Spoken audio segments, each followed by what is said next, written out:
Dynamic arrays. In this section, we will see that array variables are actually pointer variables. So you will also find out how to write programs with dynamically allocated arrays. So a dynamically allocated array, also called dynamic array, is an array whose size is not defined or specified when you write the program, but is determined while the program is running. So that's dynamic array. Array variables. So topic on arrays describe how arrays are kept in memory, right?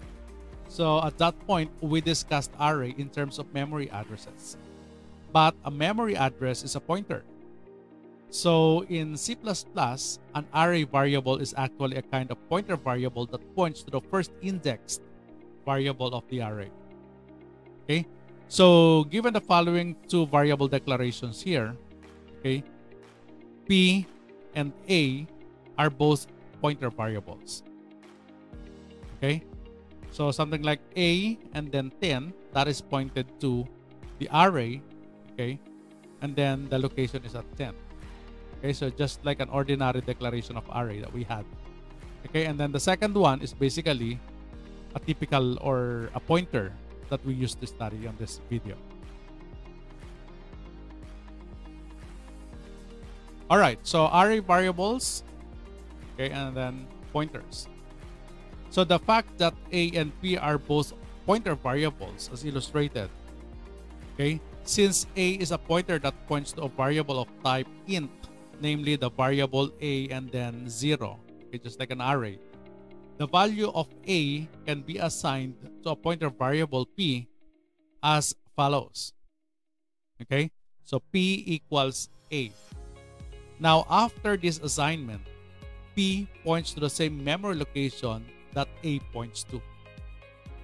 Okay, thus P0, P1 up to P9 refers to the index variables A0, A1 up to A9. So take note that the size there is 10.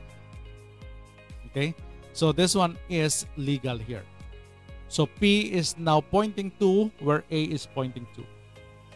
Okay, so to first index variable of an array. Now, you can also treat the identifier A as if it were a pointer variable. But there is one important reservation. You cannot change the pointer value in an array variable. So if the pointer variable P has a value, you might be tempted to think the following is legal, but it is not. Okay? So this one here is said to be illegal. A equals P. Okay? So the underlying reason why this assignment does not work is that an array variable is not of type int asterisk. Okay, but it's type of a const version of int asterisk. Okay, so an array variable like A is a pointer variable with a modifier const, which means that its value cannot be changed. All right. So what are the limitations of dynamic array? Okay. Well, comparing it with an ordinary array, so we have not seen much of the limitations of a dynamic array. So the limitations is more on the array that we are using. We call it the static array. So the array limitations, you must specify the size first. Okay. And then we may not know until the program runs. So we have to estimate the maximum size needed. Okay. Just like the old days when you do the program without any knowledge about dynamic arrays. Okay, so we are not sure about how many values will be entered by the user. So we set it to the highest number, or we set it to the maximum. We estimated it to something like, okay, I'll set it to 999, something like that. Sometimes okay, sometimes not. And it wasted our memory. So take note that we have to allocate something like, okay, 999, that's 1000, and then the user will just do something like 5 numbers. Okay, so dynamic arrays can grow and shrink as needed. So that is why when we talk about the limitations, it's merely talking about the static arrays and not on the dynamic arrays. So how do we create a dynamic arrays? Very simple. Okay, so dynamically allocated arrays are created using the new operator. So the creation and use of a dynamically allocated arrays are surprisingly simple, as I have mentioned. Very simple.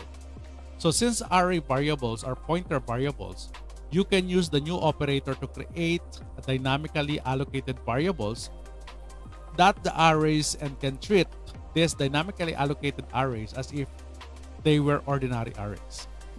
So for example, so the following creates a dynamically allocated array variable with 10 array elements of type double. Okay, so something like type def double. Okay, so we use the type definition here. So when we declare D is a pointer. Okay, so you don't have to include asterisk there because we already have the type definition there. So double ptrd, so D equals new double 10. Okay, 10 here is the size of the array. So to obtain a dynamically allocated array of elements of any array type, we simply replace double with a desired type, something like int. Okay, so in particular, you can replace the type double with a struct or a class type if you want to. So to obtain a dynamically allocated array variable of any other size, we simply change this 10 with the desired size or value. Okay? Now, how do we delete dynamic arrays? So if the program is about to end anyway, we did not really need to delete the array. Okay? So if the program went on to the other things, however, you would want such a delete statement so that the memory used by this dynamically allocated array would be returned to a free store manager. So the delete statement, okay, so we are using the delete statement for a dynamically allocated array, similar to the delete statement you saw earlier without this square bracket here. Okay, except that with a dynamically allocated array, you must include the empty pair of a square brackets like this. Okay, so the square brackets tell C++ that a dynamically allocated array variable is being eliminated. So the system checks the size of the array and removes that many indexed variables. Okay, now if you omit the square brackets, you will not be eliminating the entire array. Okay, so something like delete D. Okay, so that is not legal, but the error is not detected by most compilers. Okay, so C++ standard says that what happens when you do this is undefined. Okay, so that means the author of the compiler can have this do anything that is convenient for the compiler writer, not for you. Okay.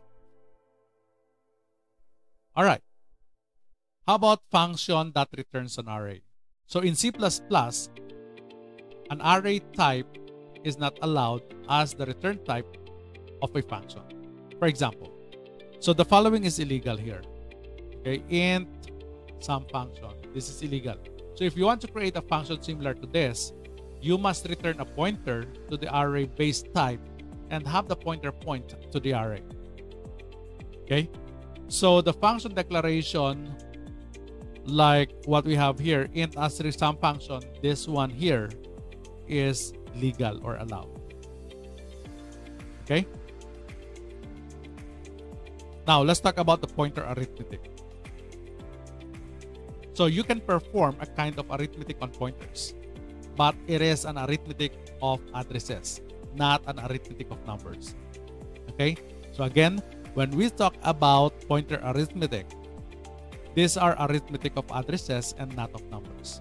So for example, suppose your program contains the following code. So type def double, okay, and then we declare D as a pointer, D equals new double 10. So after these statements, okay, so D contains the address of the index variable, something like D0, okay, The expression d plus 1 evaluates the address of d1. Okay? So the expression d plus 2 evaluates the address of d2 and so forth.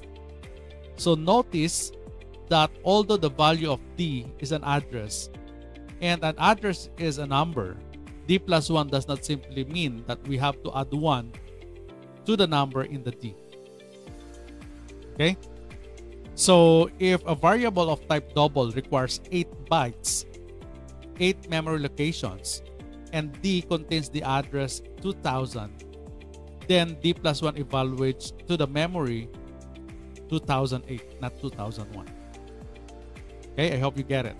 So of course, the type double can be replaced by any other type, and then pointer addition moves units of the variables for that type. Okay, when you have d plus 1, move to the next location or next container. Okay, d plus 2, d plus 3, d plus 4, and so on. So you move, okay, or you navigate your container. Now, alternative array manipulation. Okay. So this pointer arithmetic gives you an alternative way to manipulate arrays.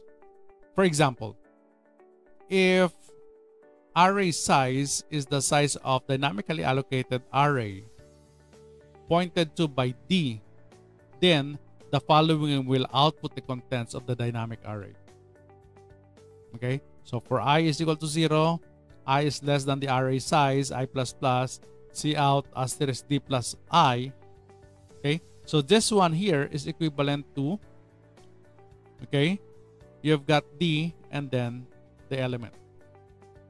So you may not perform multiplication or division of pointers.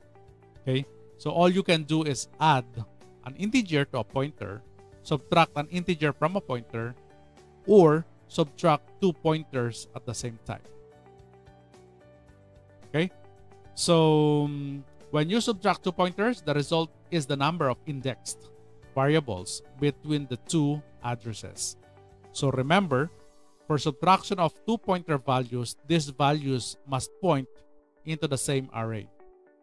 It makes a little sense to subtract a pointer that points into one array from another pointer that points to a different array. So you can also use an increment and decrement operator, so that's commonly used, plus plus and minus minus, to perform pointer arithmetic. Okay, so for example, you could have d plus plus will advance the value of d so that it contains the address of the next index, just like an ordinary operator on the array. Okay, and the variable d minus minus, for instance, will change d so that it contains an address of the previous indexed variable. Multidimensional dynamic arrays. So you can have a multidimensional dynamic arrays. Yes, we can have it. Okay, so you just need to remember that multidimensional arrays are arrays of arrays or arrays of arrays of arrays and so forth. For example, so to create a 2-dimensional dynamic array, you must remember that it is an array of arrays. So to create a 2-dimensional arrays of integer, you first create 1-dimensional array or 1-dimensional dynamic array of pointers of type int. Okay, so which is the type for a 1-dimensional array of ints. Then you create a dynamic array of ints for each element of the array. So a type definition may help to keep things straight. Okay, so the following is the variable type for an ordinary 1-dimensional dynamic array of ints. So something like you've got type def int asterisk int array ptr. So to obtain a 3-dimensional or 3x4 arrays of ints, you may want an array whose base type is int array ptr, for example. So something like you've got int array ptr, okay, asterisk m equals new int array and then 3 here. So this is an array of 3 pointers, each of which can name a dynamic array of ints as follows. Okay, so something like for int equals 0, I is less than 3i plus plus. So you've got mi equals nu into 4. The resulting array m is a 3 by 4 dynamic array. Okay, so 3 by 4 dynamic array.